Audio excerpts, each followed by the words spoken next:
Welcome to part 2, where I will address the first objection to faith from science, which is that it contradicts the scientific method.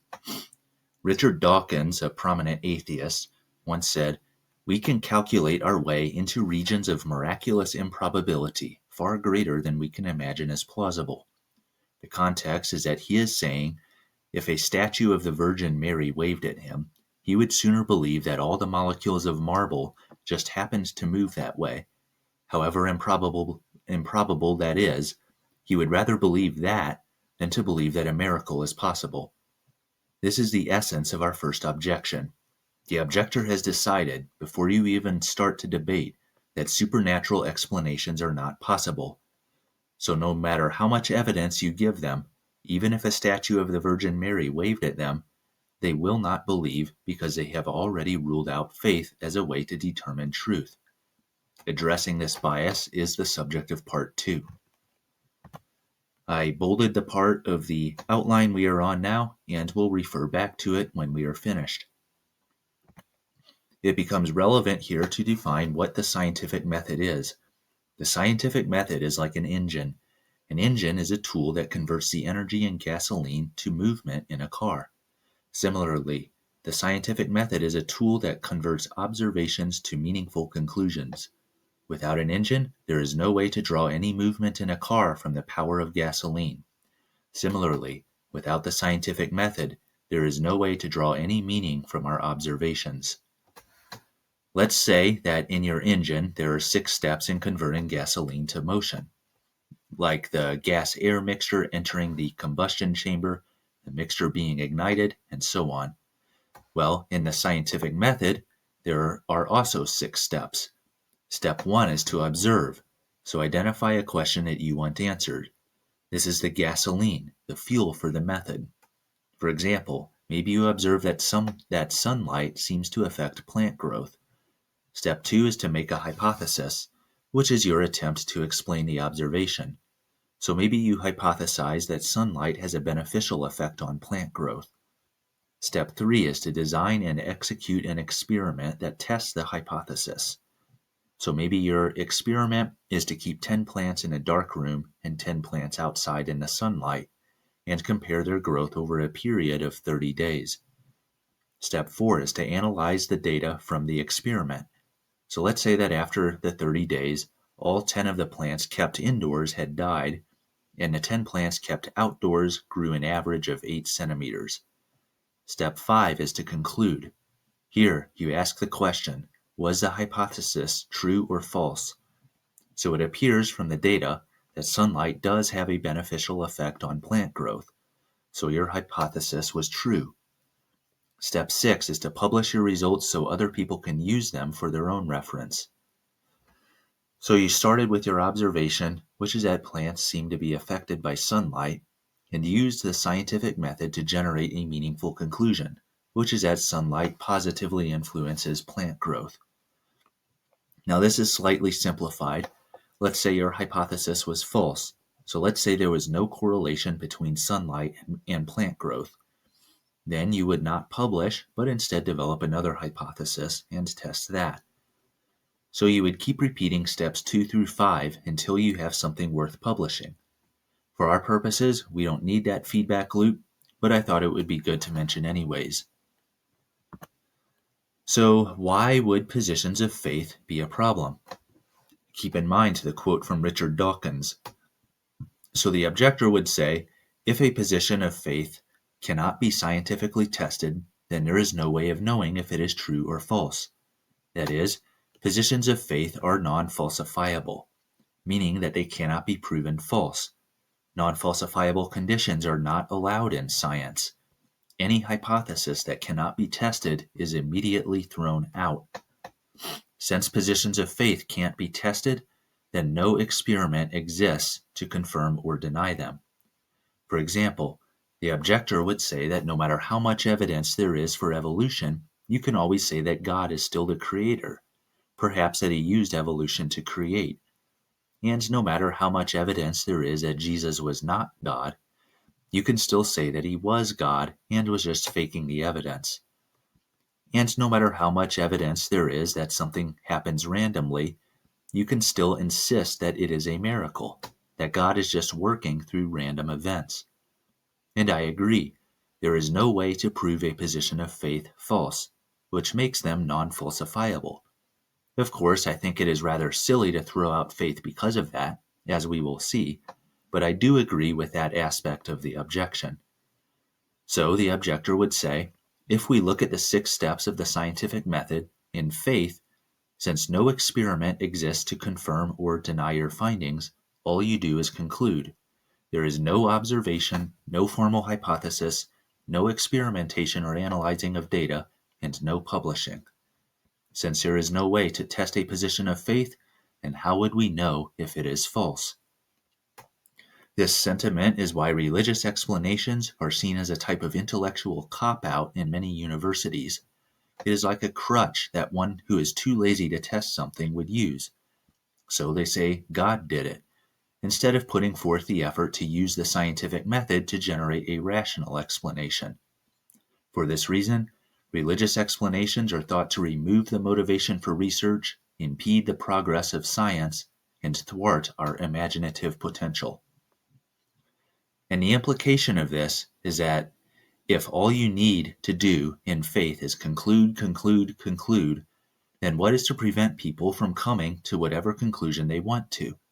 It is inevitable, the objector would say, which is why Mark Twain said, having faith is believing in something that you just know ain't true. In other words, the evidence can say one thing, but since positions of faith are not dependent on evidence, a person can ignore the evidence and believe whatever they want. So a person of faith can say, I have faith that the earth is flat, or that if I jump off a cliff, flap my arms, and scream like an eagle, that I can fly. Or I have faith that Santa Claus exists. In fact, some say that religion is just Santa Claus for grown-ups. Faith is sometimes compared to believing in tooth fairies or unicorns. Or why stop there? Belief in God is mockingly compared to believing in a purple unicorn in the sky, or in a monster in the closet. So in this way, faith-based people can come to any number of false conclusions, and since faith justifies itself and doesn't need evidence, they would never know the difference. The consequences get a bit more serious when you look at history and see all the false conclusions people have come to in the name of religion, such as justifying slavery or the methods used in witch trials. One reason these people were so convinced of their ways is because there is no way to scientifically test a position of faith. This inability to be proven false is not allowed in science, where the hypotheses are always tested. So it appears that at least on the surface, faith does contradict the scientific method. This is why there are so many contradicting world religions. This is seen as proof that faith can lead to false conclusions and is therefore unreliable. For example, there are over 4,000 world religions, and all of them contradict each other on at least one point, or there wouldn't be a point in having different religions. And yet, the people in almost every single one of them has faith that their religion is true. But they can't all be true if they contradict, and this is what happens when you believe things that can't be tested. Fueling this objection is the intellectual laziness of certain religious people who refuse to address opposing evidence. Okay, hopefully that sums it up. I will rebut this objection in 4 ways, starting with the weakest rebuttal and ending with the strongest. Then I will present an offensive argument showing why the methods of religious faith, at least the kind proposed in the Bible, and of science, are actually in agreement. Before we begin, know that this objection makes a critical assumption, which is that the scientific method is the only method to determine truth. That is, it only accepts conclusions reached by science. Like Richard Dawkins, it rules out faith from the beginning. Because of this, the objector, perhaps unwittingly, has broadened the definition of faith. Faith now includes anything that can't be proven by the scientific method. That is, they reject religious faith on the basis that it can't be scientifically proven. So to be consistent, they should reject anything else that can't be scientifically proven. So let's address this. Now, many times, but not always, this objection is a straw man. A straw man is a weaker version of someone's argument that can be more easily refuted. That is, the objector views Christianity as avoiding or even being afraid of the evidence, when that is not at all what Christianity is. Biblical texts such as Romans 1:20 and Psalm 19, 1 through 4, speak of evidence of God as seen through creation. John 1:49 through 50 uses a miracle to convince a future apostle of Jesus' deity. Acts 2:37 records someone using evidence-based arguments to convince his listeners of the gospel. Now, I'm not saying that any of this evidence is legitimate, at least not here, only that the Bible does offer evidence. 1 Peter 3:15 sums it up when it commands Christians to have an answer ready for anyone who asks for the reason for our faith. So in the Bible, evidence is almost always provided for faith. There is no separation of faith and the scientific method in the Bible. Blind faith simply does not exist. Providing evidence for faith was a key component in the ministry of Jesus and of Paul, who used Old Testament passages and logical arguments, both deductive and analogical, to support their view. Luke is famous for citing his sources, and King Solomon of the ancient Israelites supported his faith with thousands of proverbs, which were largely based in human behavior. And the author of Hebrews argued from the Old Testament for their faith. Perhaps this is why the Christian religion has a rich history of apologetics, which is arguing for one's faith. There are arguments such as the transcendental argument or the cosmological argument, or arguments from the formation of language or from moral values, all of which are designed to support the Bible's teachings. And there are a host of apologists, most of them brilliant thinkers, who design these arguments, such as Thomas Aquinas or C.S. Lewis. Now, my point is not that their arguments were sound, but rather that the Bible and the history of the Christian religion overwhelmingly supports using evidence to point to faith. And this makes the objector's depiction of Christianity as being too intellectually lazy to use the scientific method a straw man. Before we move on, a quick note is that our first objection is valid for most world religions. In the other religions I have seen, objective evidence is almost never provided to direct one's positions of faith. So the faith ends up being the person's feelings or desires, nothing more. But Christianity is the main exception to this. Objection number 1 is fallacious in another way. Most often, the objector will get their view of Christianity from the actions of someone who claims to be a Christian, but who is intellectually lazy, anti-science, and had nothing but blind faith. Perhaps they tried to talk a Christian out of their faith, and the Christian was completely closed-minded to the evidence. Now, this is not how the Bible commands Christians to act, but that is not a reliable way to judge the entire Christian faith. That is, it is fallacious to judge the religion based on the actions of its adherents. In the case of Christianity, no Christian follows the Bible's commands completely. Sometimes they will look like a hypocrite, but that does not necessarily mean that the Bible isn't true.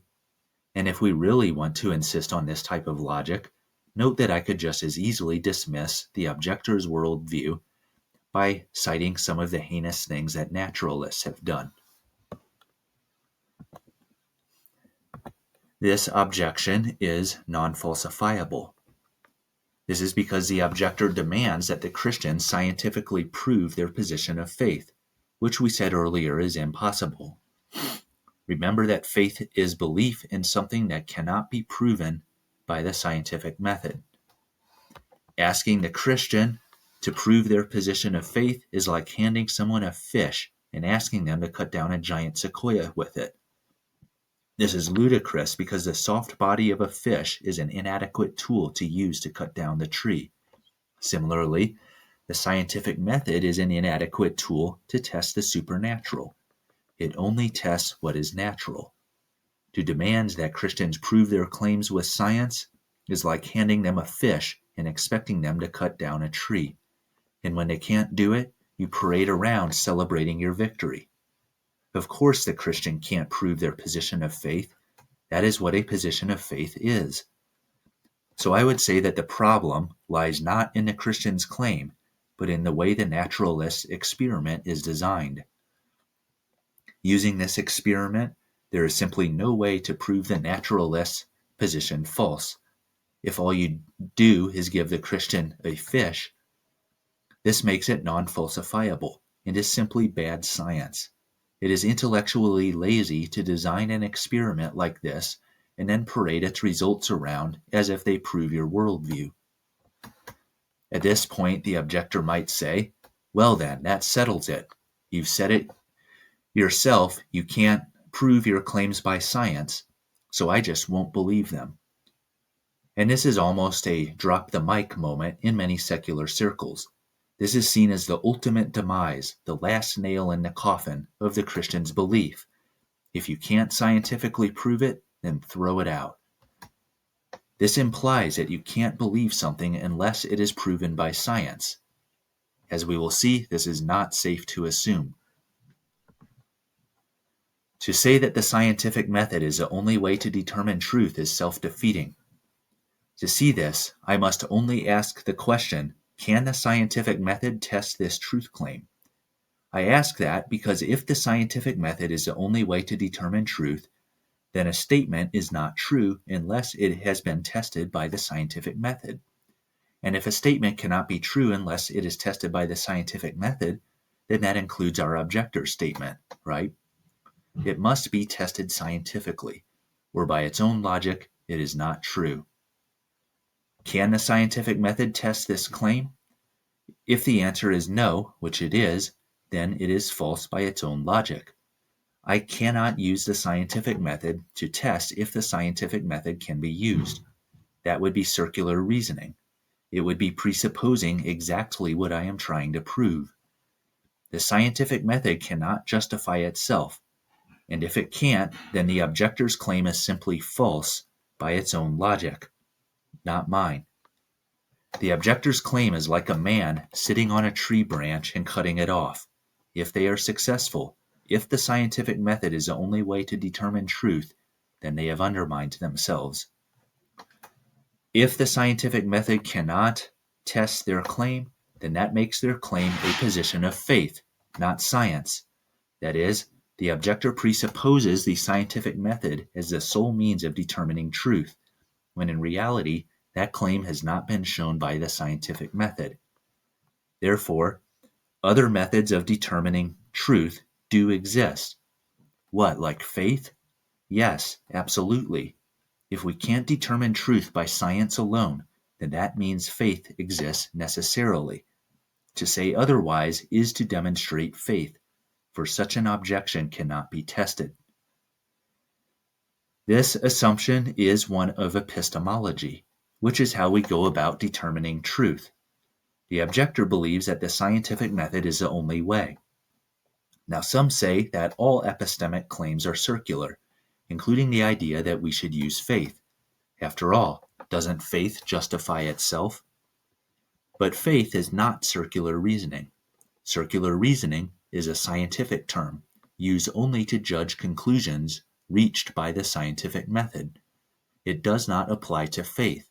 Faith needs no justification. So, if you insist on judging faith scientifically, then yes, it does give the appearance of circular reasoning. But doing this is inappropriate.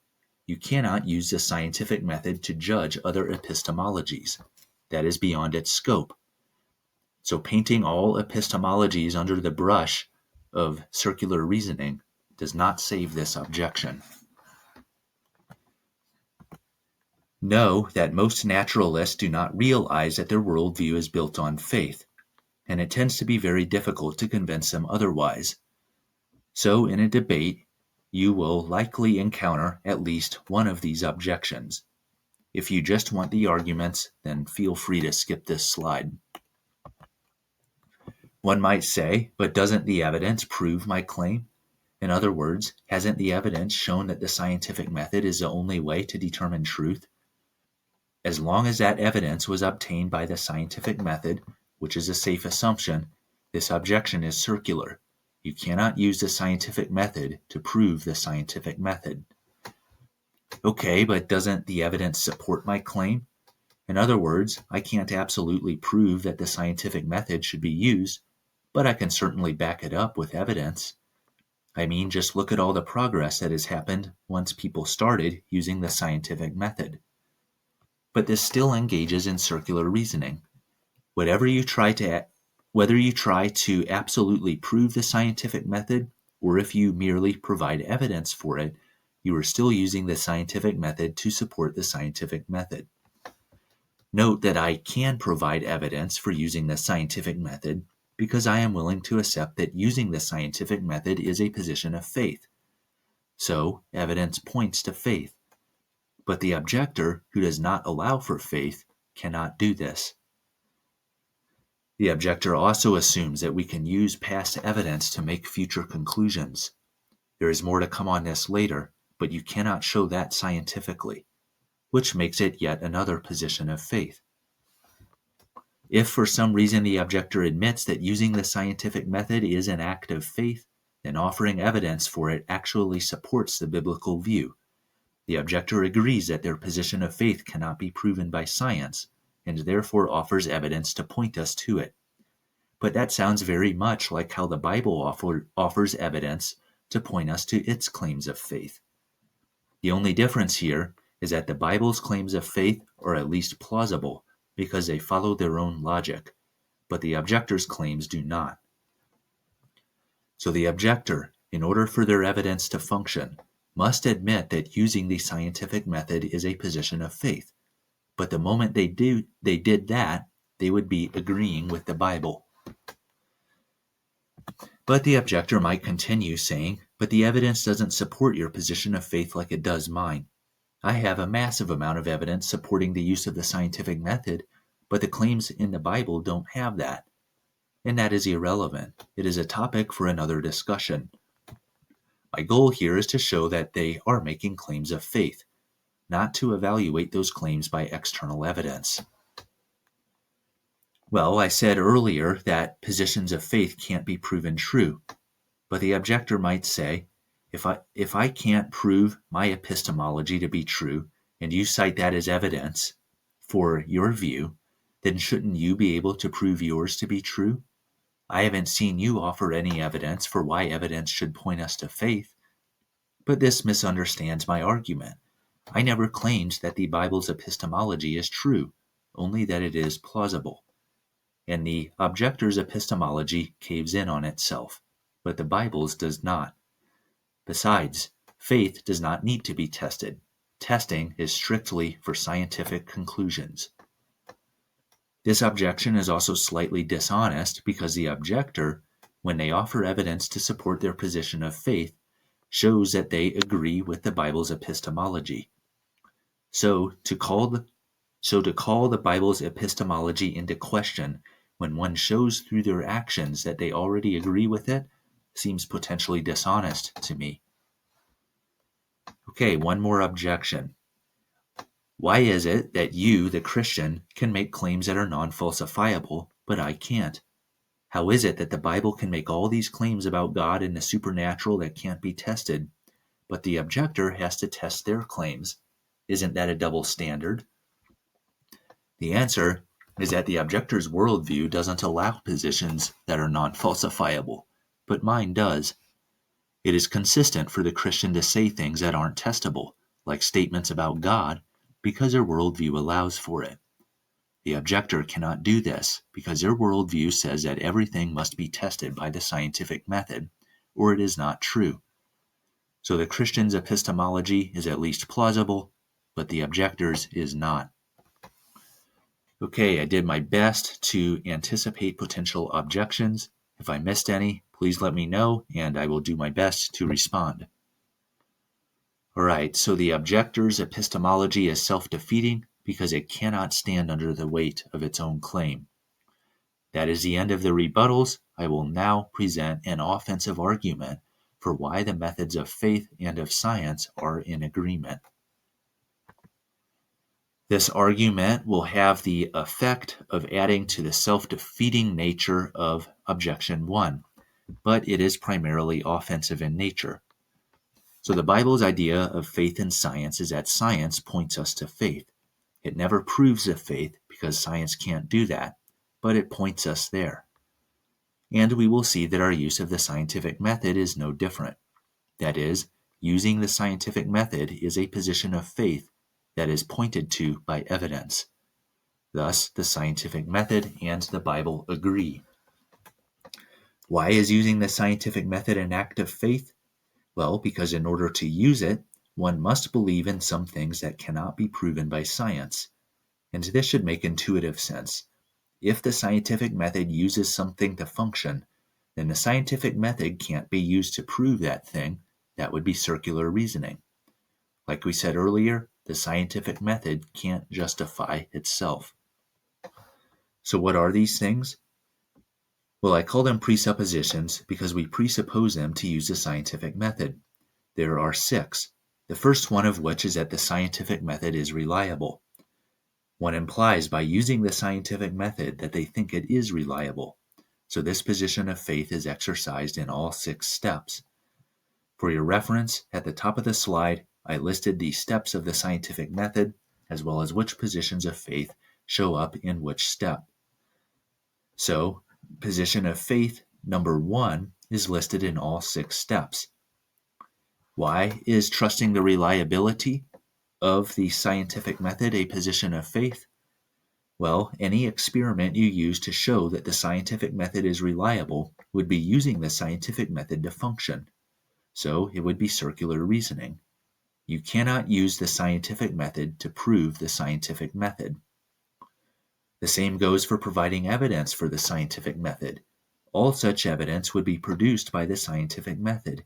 You cannot use the scientific method to evidence the scientific method. Note that my worldview allows for faith, so I can use evidence to support my epistemology. But the objector, who does not allow for faith, cannot do this because they would be committing circular reasoning. As it is, the objector presupposes a scientific method. It is an act of faith that cannot be shown by science. Therefore, the objector contradicts themselves, for they demand that the opponent prove their claims scientifically, and yet does not even do that for their own claims. The objector continues to apply this double standard, even when it is their own claims that must be scientifically proven, and not their opponents'. The objector is undeterred by this difficulty, and goes on to assume that the scientific method is not only reliable, but that it should be the sole means of determining truth. These claims are unrelated. Even if the scientific method could be shown to be reliable, that would not mean that other methods can't be used. But they use their circular claim to rule out other epistemologies, thus stretching their claim far beyond its scope. This religious-like devotion to the scientific method and only the scientific method only compounds the objector's faith. Therefore, faith is unavoidable. We use it to reason. We see that by our first presupposition, but also by the ones to come. The second presupposition is that error must be deemed negligible for any conclusion to be accepted as true. Negligible means that it is small enough to be ignored. The steps of the scientific method where this position is most strongly exercised is steps 1, 3, and 4, where there is the greatest potential for error. So we see under steps 1, 3, and 4 that position of faith number 2 is listed. Anyways, the error that we deem is negligible can take many forms, such as being in the instruments, the user, the way the experiment is designed, or it can be totally random. And yet, this assumption cannot be tested. Imagine if I tried to test it, that I might verify that this assumption is safe to make. Well, for any test I devise, I would have to trust that the error is negligible in that test, or it could not be used.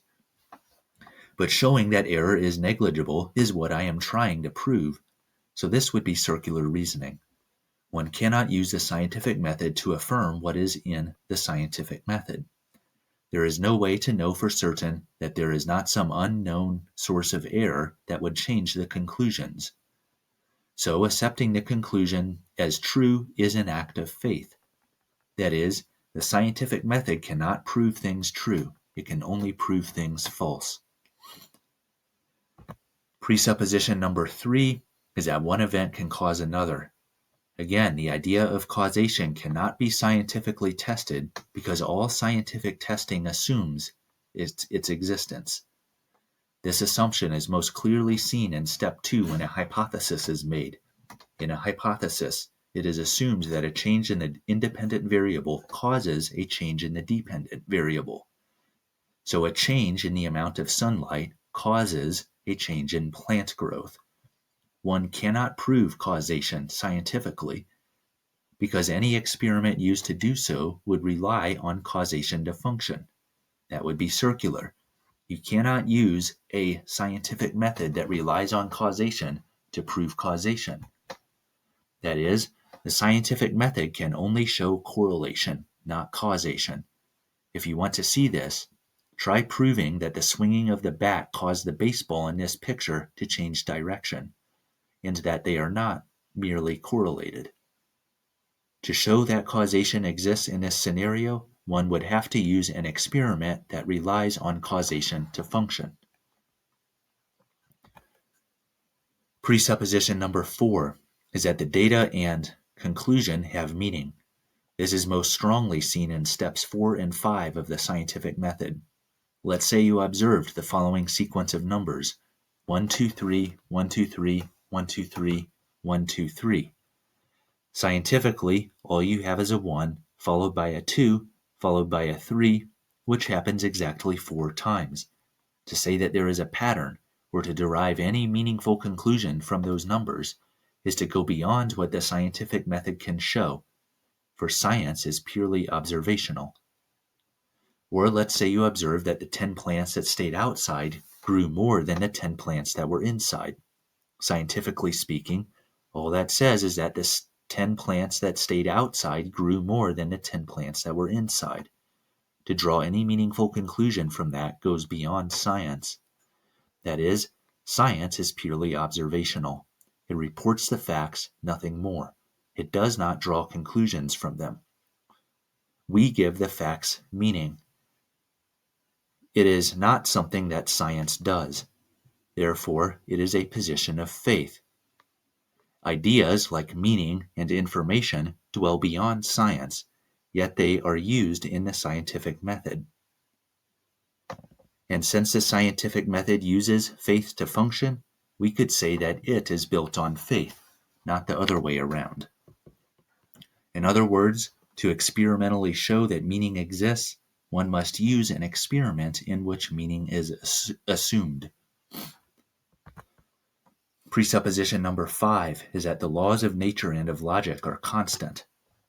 So the laws of nature describe how matter behaves, and the laws of logic describe how logic behaves. One must assume that these remain constant to make any meaningful conclusion. So this assumption is seen most clearly in steps 5 and 6. If they did not stay constant, then whatever conclusion we draw does not necessarily apply to the future. So I could conclude that sunlight affects plant growth, and maybe that is true. But if the laws of nature change, that might not be the case a couple days from now. Now, to prove that the natural laws will remain constant is impossible because whatever proof I use would assume their constancy, and thus be circular. That is, when I design such an experiment, I must assume that the results of that experiment would continue to apply past the experiment date. So, a scientific method that assumes such constancy cannot be used to show constancy. Let's say you observe the sun rising on Monday. Scientifically speaking, you can say that the sun has risen on Monday, but you could make no conclusion about Tuesday. Now let's say the sun also rises on Tuesday. Scientifically speaking, you can say that the sun has risen on Monday and Tuesday, but you can make no conclusion about Wednesday. Now let's say you observe the sun rising for 1,000 days in a row. Scientifically speaking, All you know is that the sun has risen for 1,000 days in a row, but you cannot assume that it will behave that way in the future. Why? Because all science does is observe. It does not predict. When asked how we know that the laws of nature won't change, the objector will almost always respond that it is because we have not observed them to change in the past. They assume the future from the past. It is interesting that doing this is not supported by any field of science. Starting in logic, using a scientific method that assumes their constancy to prove their constancy commits the fallacy of circular reasoning. That question must be answered faithfully. In philosophy, assuming the future from the past is known as the problem of induction and is a major problem for secular philosophers.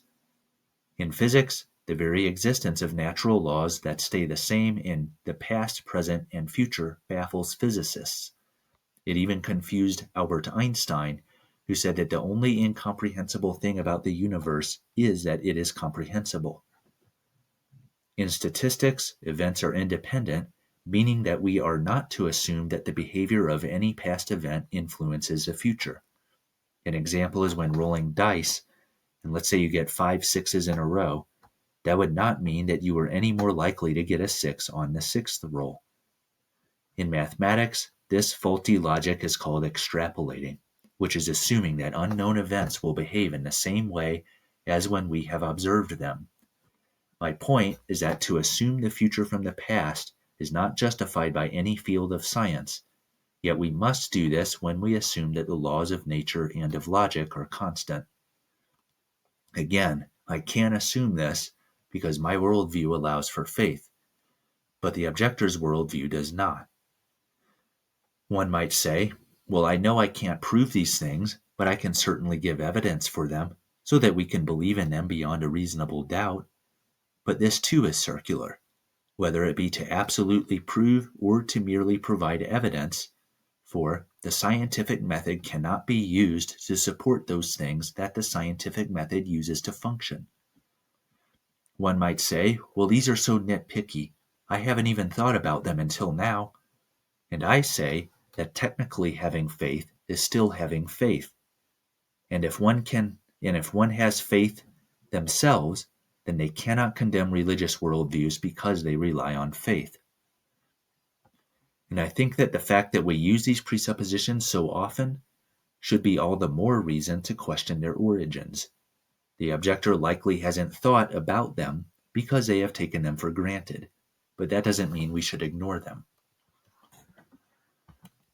Presupposition number 6 is that we have an obligation to follow the truth. To see this, let's say you did the plant and sunlight experiment and published your results somewhere, and someone else came up and said, I know what you're saying is true and all, but truth just doesn't apply to me like it does to you. And they go on their merry way, believing that plants grow best in dark rooms. This may seem rather silly, but let's apply it to more serious matters. The objector often accuses religious people of being academically dishonest or ignoring the evidence even when they know it contradicts them. And the result in the objector's mind is religious bigotry like the Crusades or the Inquisition, where a lot of innocent people died. So we know that there is a moral obligation to accept the truth and not just believe that whatever you want to believe. And yet, this is a position of faith. The scientific method tells us what the conclusions are, but not what to do with them. There isn't some moral obligation clause at the end of the scientific method. It is strictly a machine that generates conclusions from observations, nothing more.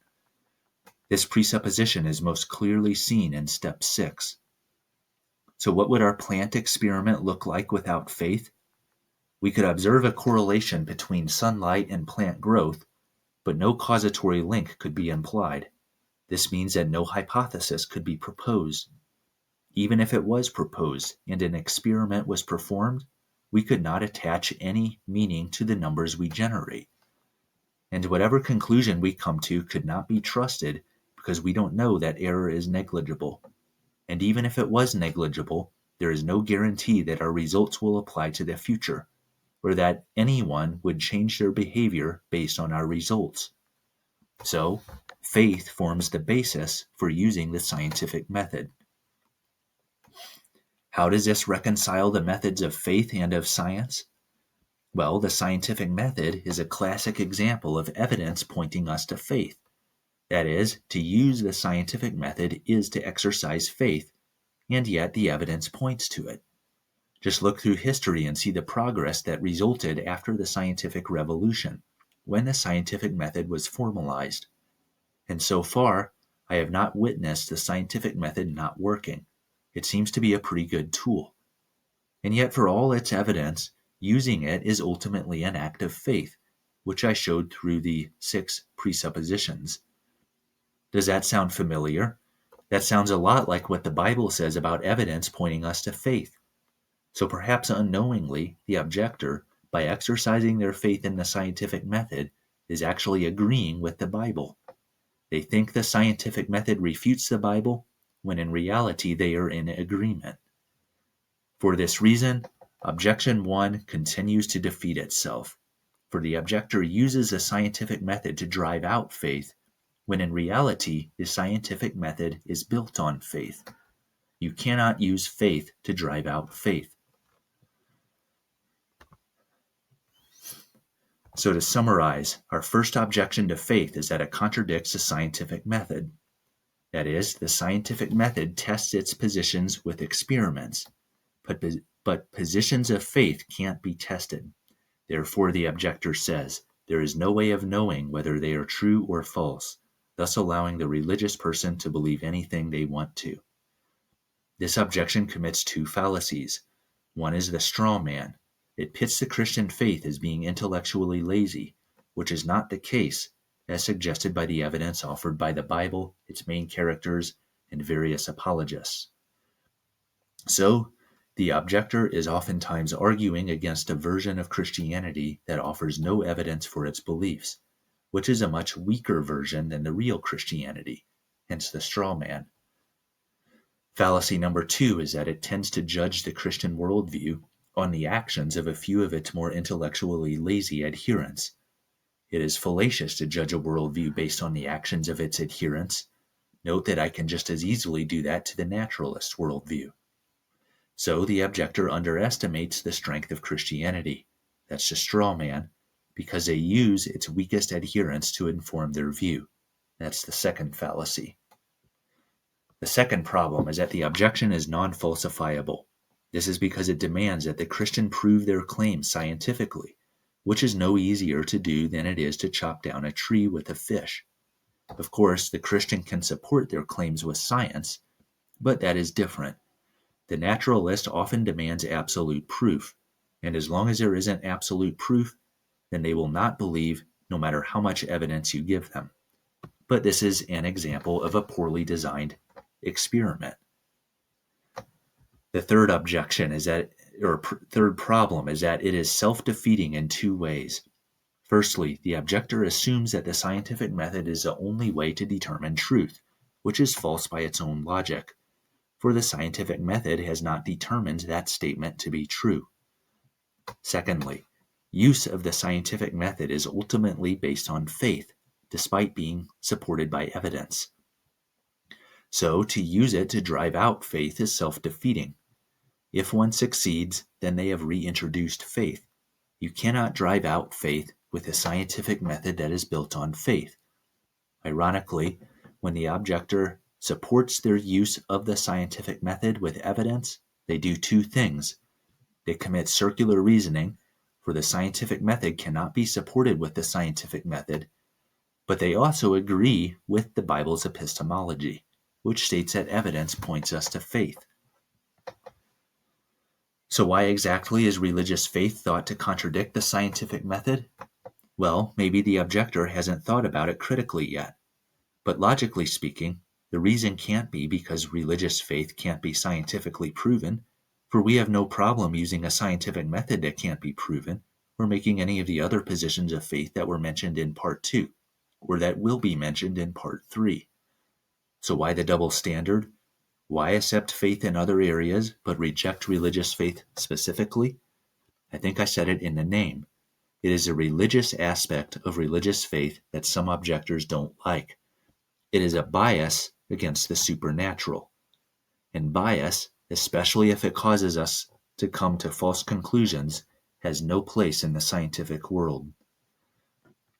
So how is this relevant to a debate? Well, oftentimes religious faith is rejected not on the basis of evidence, but simply because it deals with the supernatural. The objector presupposes that science is the only way to go. So no matter how much evidence you give them, even if a statue of the Virgin Mary waves at them, they will not believe because they have already ruled out religious faith. This anti-faith bias was the target of part 2. So hopefully, employing this content in a gentle and compassionate manner will allow your conversations to be more productive. Before we leave, there are some implications of part 2. Firstly, there is no way around faith. We exercise faith in our epistemology. The objector did this several times. We also use faith to reason through the scientific method. And I say scientific method, but it isn't just used in science. We use it to reason in every subject. So we reason by faith. Faith provides the basis for reason, not the other way around. That is, reason needs a basis outside of itself, or we would be circularly reasoning. You cannot reason for reason. That is done by faith. So the objector's naturalistic worldview, which does not allow for this faith, removes its own foundation. One might ask, how then do we know that something is true if it is reached by faith? And the answer is that there is no how. How is a scientific term that demands an explanation for scientific conclusions. But there is no how in faith. Faith justifies itself, and reason is just one of many tools that helps us know that our faith is not misguided. That is, reason does not yield truth. It is merely a tool that points us to the truth that is reached by faith. So at the end of the day, we just have to believe in some things that can't be proven. But that doesn't mean that they are any less real. In fact, I would argue the opposite. Which foundation for belief is greater, reason or the faith that reason is built on? It seems that faith is a much deeper, more sure way of knowing that something is true, and the reason is merely a tool that points us to it. I think that Ghost from the Polar Express sums it up pretty well when he says, "Some of the most real things in this world are not seen." That is the end of part 2. In part 3, we will address the second objection, which is that faith contradicts the scope of science. See you there.